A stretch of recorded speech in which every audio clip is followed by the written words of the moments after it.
Now, I just briefly want to make the people understand, how can anyone do something like this? And for that, I have to explain to you what is RSS. RSS, Mr. Narendra Modi is a life member of RSS. RSS was an organization that was inspired by Adolf Hitler and Mussolini, came about in 1925. They believed in racial purity, racial superiority. They also believed they were an Aryan race like the Nazi believed they were an Aryan race. All that I'm saying can be verified. This is the time of information revolution. You can Google all this, what I'm saying. But it is very important for me to explain this to you so you know what is happening in India. This RSS believed in the ethnic cleansing of Muslims from India. At one point, there was racial superiority of the Hindu race. Secondly, it was hatred for the Muslims and for the Christians, because they believed that this golden age of Hindu civilization was stopped because of Muslim rule centuries back and then the British rule of India. So it was racial superiority and hatred for Muslims and Christians. This is openly stated. You look at the founding fathers of RSS, Golwalkar and Savarkar.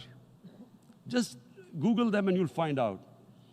And this ideology of hate is what murdered the great Mahatma Gandhi in 1948. It was this ideology of hate that made Narendra Modi in 2002 do a pogrom against Muslims in Gujarat when he was the chief minister. He allowed 3 days for these RSS goons who were inspired by the Hitler brown shirts. They actually wear brown shirts. This RSS, the Congress Home Minister gave a statement that in RSS camps, terrorists are being trained. And these terrorists butchered 2,000 Muslims and 150,000 Muslims were made homeless. Narendra Modi could not travel to the US because of that. And I need to make you understand this background before I explain to you that what sort of a mindset would lay siege to 8 million people with 900,000 troops. Women, children, sick people, locked in as animals. In fact, of what I know of England, if 8 million animals were locked in, the RSPCA would have made a lot of noise about it. These are human beings.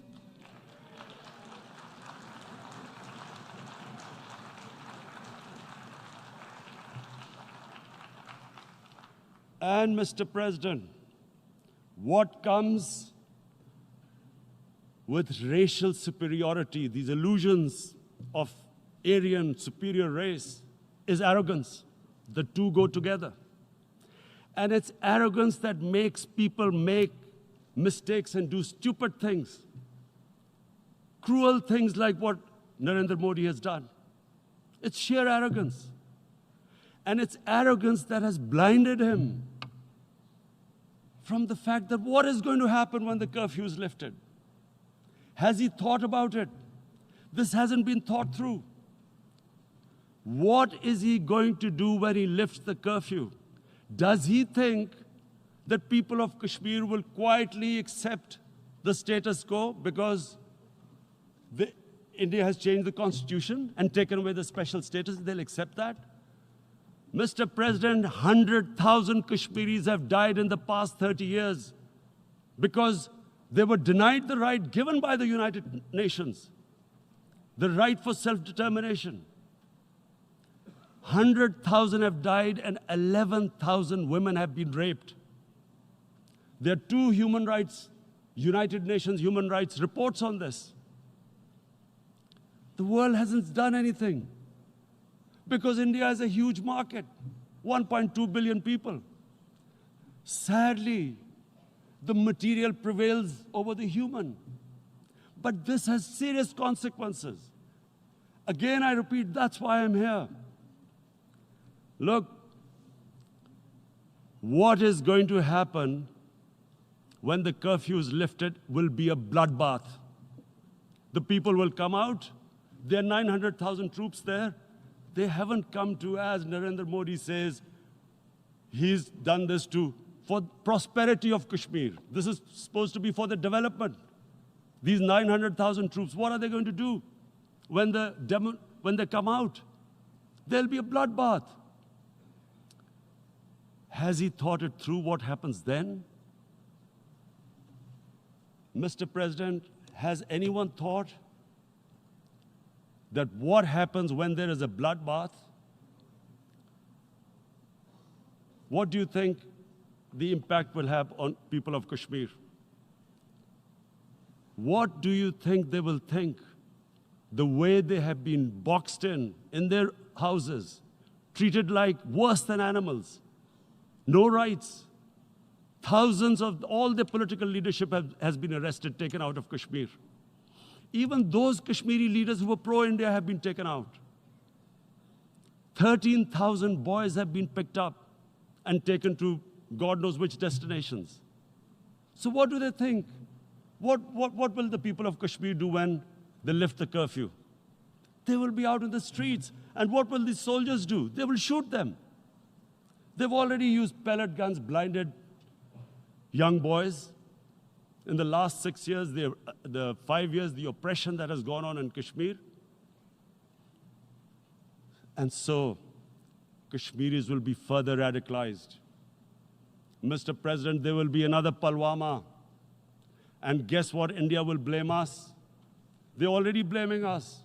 They're saying all this is happening because of Pakistan. One of their defense ministers said, there are 500 terrorists lined up on the border to go in. Why would Pakistan send 500 terrorists when there are 900,000 troops? What impact are they going to make? What will they do? And why would?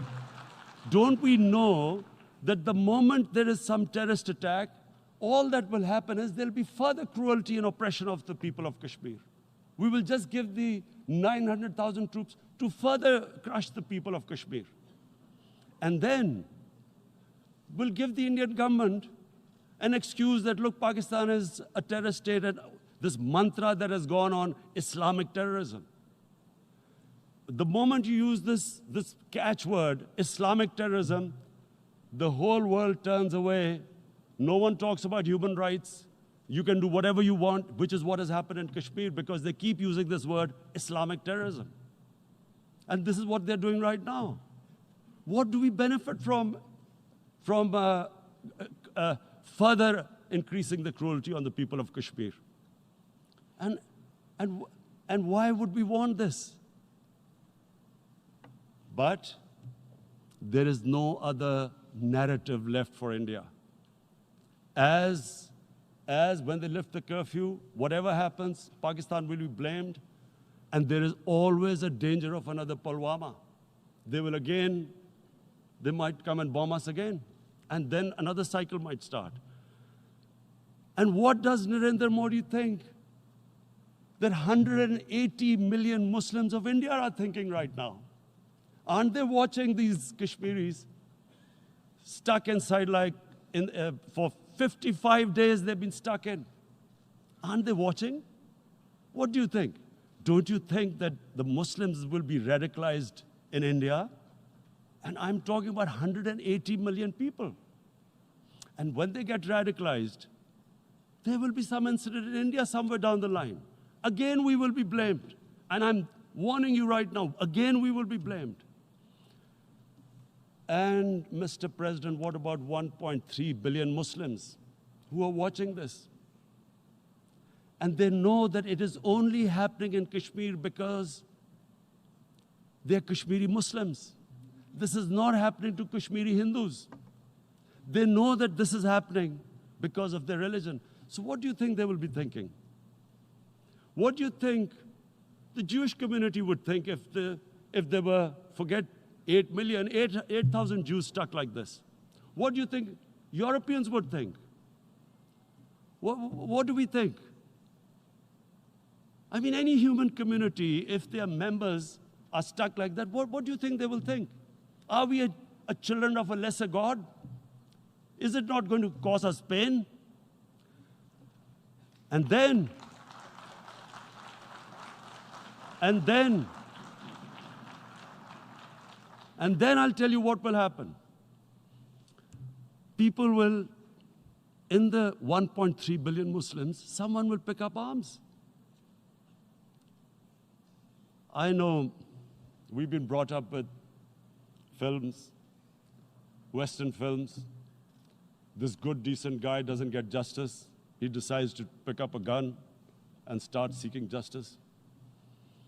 There was a film made in New York, famous film called Death Wish.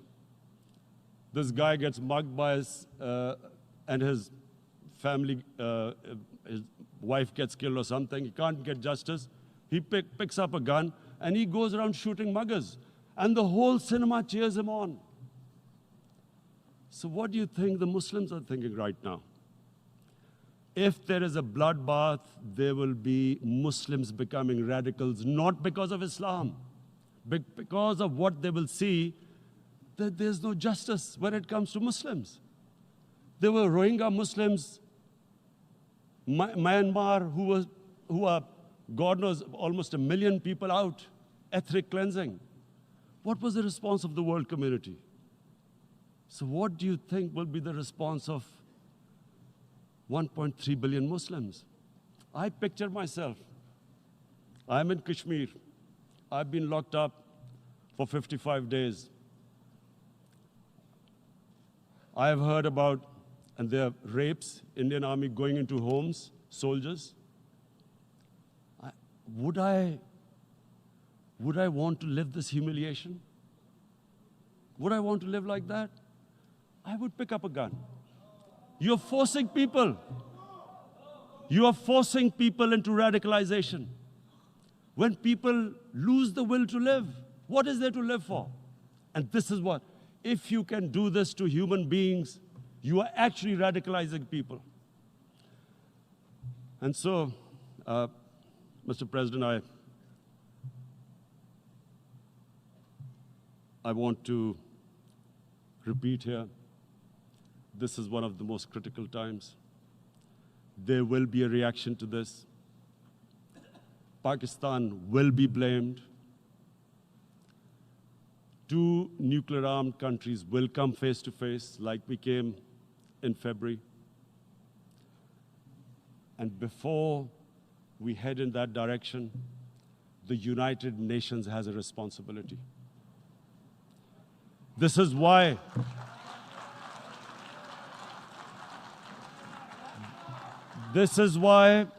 the United Nations came into being in 1945. You were supposed to stop this happening. I feel we are back to 1939, Munich. Czechoslovakia has been taken, annexed. What is the world community going to do? Is it going to appease a market of 1.2 billion, or is it going to stand up for justice and humanity?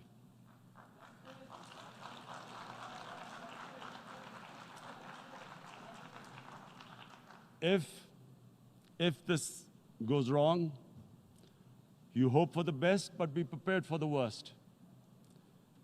If a conventional war starts between the 2 countries, Mr. President, if a conventional war starts, and anything could happen, but supposing a country 7 times smaller than its neighbor is faced with the choice, either you surrender or you fight for your freedom till death. What will we do? I ask myself this question. And my belief is, La ilaha illallah, there is no God but one. And we will fight. And when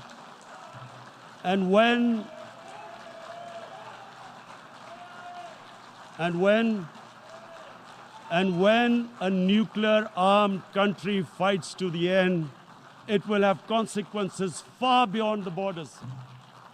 It will have consequences for the world, which is why I repeat I'm here. Because I'm warning you, it's not a threat. It's a fair worry that where are we headed? And I've come here to tell the UN, you've got to, this is a test for the United Nations. You are the one who guaranteed the people of Kashmir the right of self-determination. They are suffering because of that. And this is the time. This is the time not to appease like in 1939 appeasement took place. This is the time to take action. And number one action must be that India must lift this inhuman curfew, which has lasted for 55 days. It must free all political prisoners, and especially those 30